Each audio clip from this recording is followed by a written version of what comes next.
Why, hello my beautiful viewers on my channel, James Higgins Open World.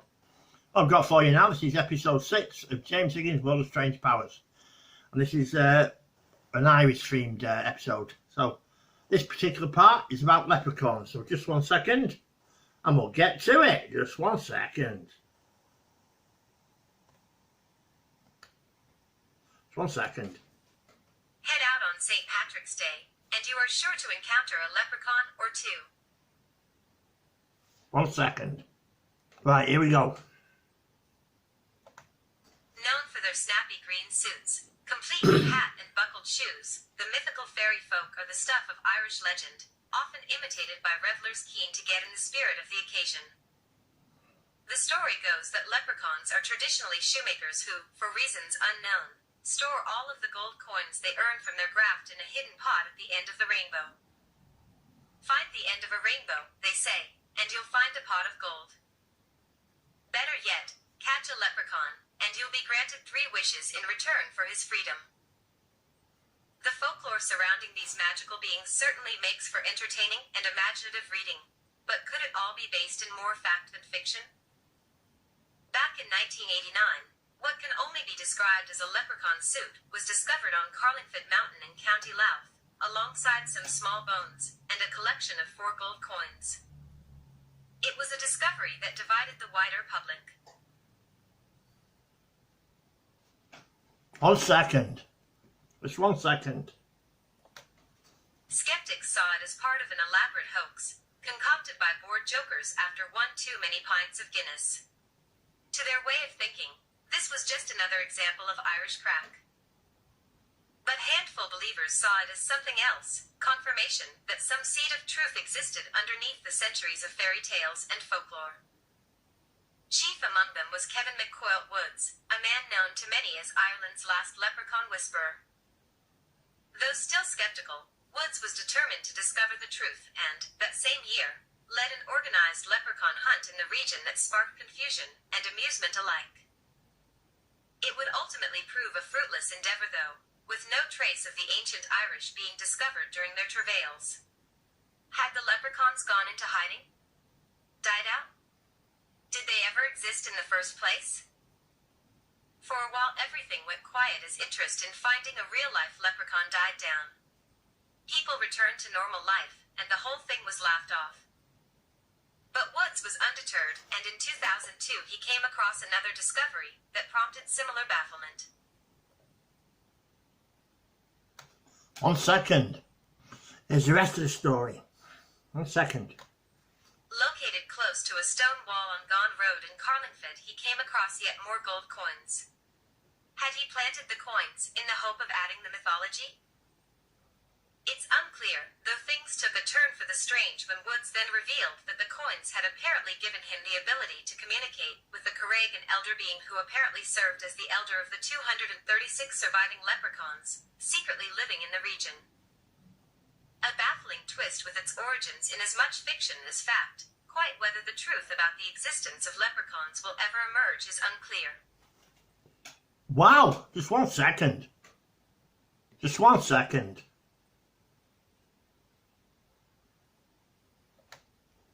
But every year, on the second Sunday in May, Woods leads the annual Carlingford National Leprechaun Hunt through the Irish village.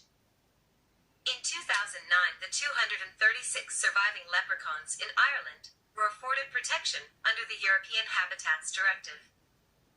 According to the legend, they live at the Slate Rock below Foy Mountain, which is part of the Cooley Mountains in Louth.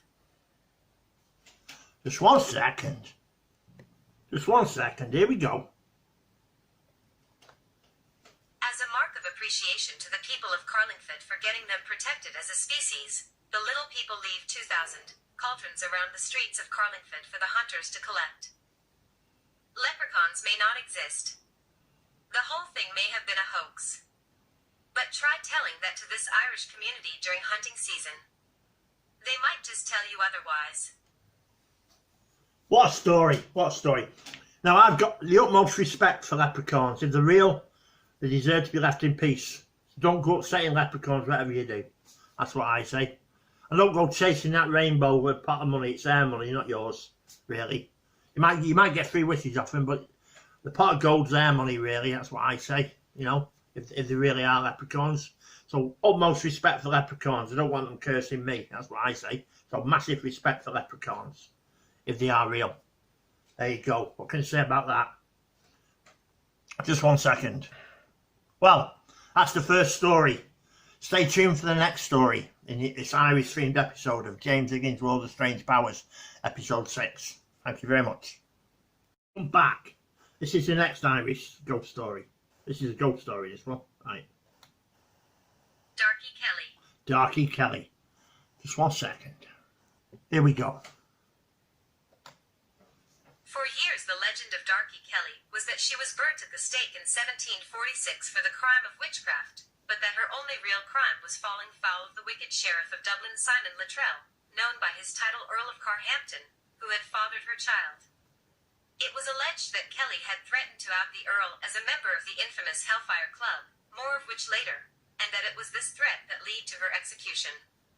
However, later research has shown that it was not dabbling in black magic that did for Dorcas Darky Kelly, but the fact that she appears to have been a serial killer.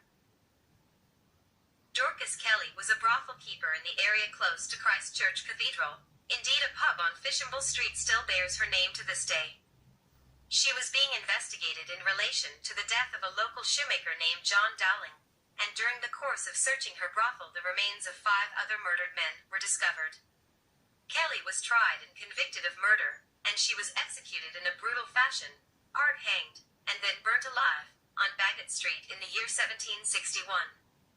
Further to the ghoulish story of Darky Kelly's death, stories have often been told of the appearance of her ghost in the grounds of the nearby St. Audien's Church off High Street. She is said to be dressed all in green, a colour often associated with death in Irish myth. Wow! Wow! Hey! Okay, that for a story. Unbelievable, isn't it, eh? Just 1 second. Right, here's another Irish story. The murder of Edward Ford and the dark side of Trinity College. Wow! Just 1 second. Getting good at it. Just 1 second. Trinity College has its share of ghoulish connections.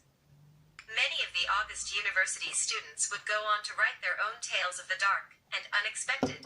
Oscar Wilde's The Canterville Ghost and of course Bram Stoker's Dracula spring to mind, but there was plenty of real-life gore and ghoulishness to contend with.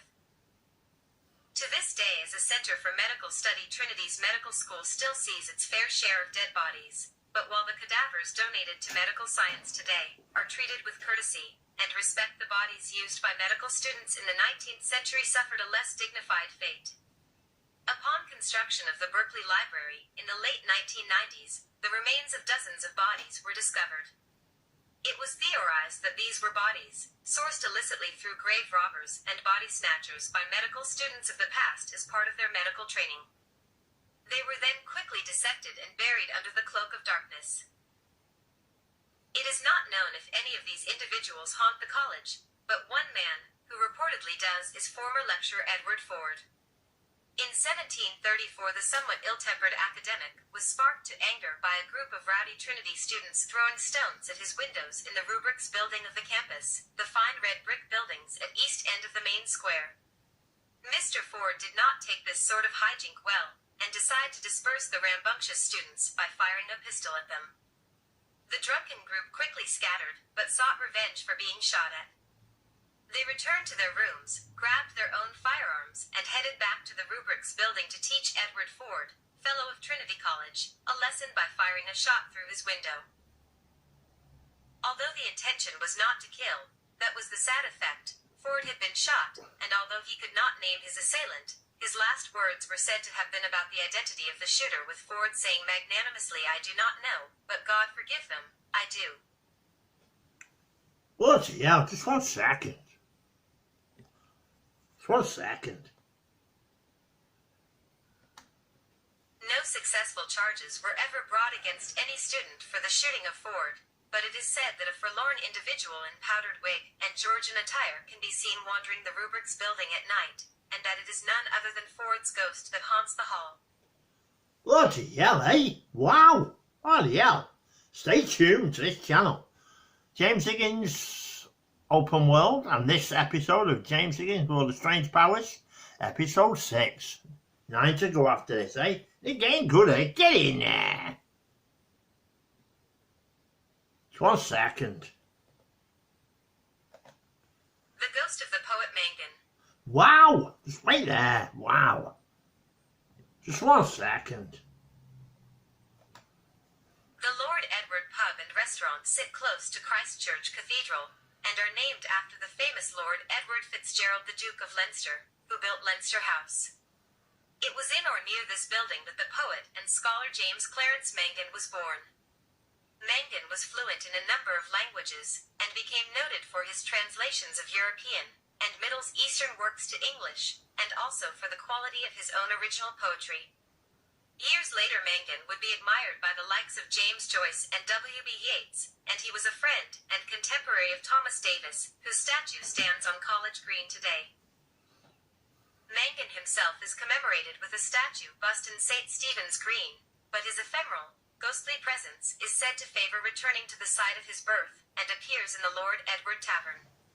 Wow! Hey! Bloody hell! Hey! So I'm having a drink of root beer. I've done a review of that. It's on my channel. Check it out. Little plug there. There it is. Check it out. Get a plug in, that's what I say. Just 1 second. This last story is the Hellfire Club. Just 1 second. Here we go. 1 second. Right, 1 second. Here we go. The original Hellfire Club had been formed in London in 1719, but was banned within 2 years by the King of England, George I.